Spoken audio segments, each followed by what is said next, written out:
राधे राधे दोस्तों। आज मैं अपने चैनल के माध्यम से आपको बताऊंगा कि महाभारत में कर्ण ने श्री कृष्ण से क्या पूछा और भगवान श्री कृष्ण ने उनका क्या जवाब दिया। तो चलिए दोस्तों, कहानी आगे बढ़ाते हैं। महाभारत में कर्ण ने श्री कृष्ण से पूछा, मेरी माँ ने मुझे जन्मते ही त्याग दिया, क्या ये मेरा अपराध था कि मेरा जन्म एक अवैध बच्चे के रूप में हुआ? द्रोणाचार्य ने मुझे शिक्षा देने से मना कर दिया क्योंकि वो मुझे क्षत्रिय नहीं मानते थे, क्या ये मेरा कसूर था? परशुराम जी ने मुझे शिक्षा दी, साथ ये साफ भी दिया कि मैं अपनी विद्या भूल जाऊंगा क्योंकि वो मुझे क्षत्रिय समझते थे। भूलवश एक गौ मेरे तीर के रास्ते में आकर मर गई और मुझे गौवध का शाप मिला। द्रौपदी के स्वयंवर में मुझे अपमानित किया गया क्योंकि मुझे किसी राजघराने का कुलीन व्यक्ति नहीं समझा गया।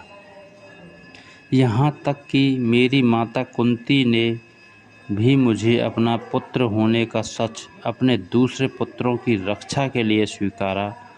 मुझे जो कुछ मिला दुर्योधन की दया स्वरूप मिला, तो क्या ये गलत है कि मैं दुर्योधन के प्रति अपनी वफादारी रखता हूँ? श्री कृष्ण मंद मंद मुस्कुराते हुए बोले, कर्ण, मेरा जन्म जेल में हुआ था। मेरे पैदा होने से पहले मेरी मृत्यु मेरा इंतज़ार कर रही थी। जिस रात मेरा जन्म हुआ उसी रात मुझे मेरे माता पिता से अलग होना पड़ा। तुम्हारा बचपन रथों की धमक, घोड़ों की हिनहिनाहट और तीर कमानों के साए में गुजरा। मैंने गायों को चराया और गोबर को उठाया। जब मैं चल भी नहीं पाता था तो मेरे ऊपर प्राणघातक हमले हुए। कोई सेना नहीं, कोई शिक्षा नहीं, कोई गुरुकुल नहीं, कोई महल नहीं। मेरे मामा ने मुझे अपना सबसे बड़ा शत्रु समझा। जब तुम सब अपनी वीरता के लिए अपने गुरु व समाज से प्रशंसा पाते थे, उस समय मेरे पास शिक्षा भी नहीं थी। बड़े होने पर मुझे ऋषि संदीपनी के आश्रम में जाने का अवसर मिला।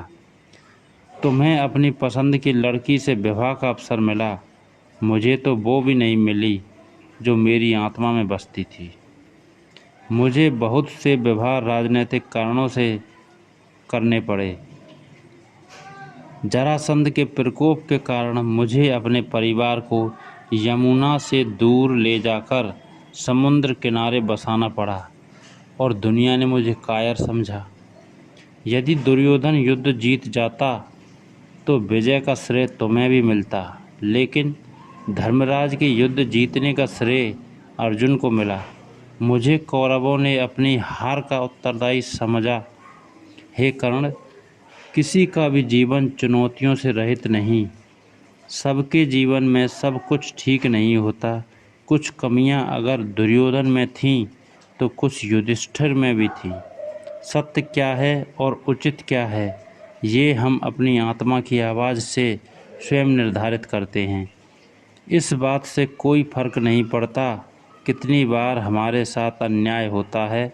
इस बात से कोई फर्क नहीं पड़ता कितनी बार हमारा अपमान होता है। इस बात से कोई फर्क नहीं पड़ता कितनी बार हमारे अधिकारों का हनन होता है। फ़र्क सिर्फ इस बात से पड़ता है कि हम उन सब का सामना किस प्रकार करते हैं। दोस्तों, ये उन दोनों के बीच वार्तालाप हुई थी। तो ये जानकारी आपको पसंद आई हो तो चैनल को लाइक, सब्सक्राइब और शेयर करें दोस्तों। धन्यवाद। राधे राधे दोस्तों।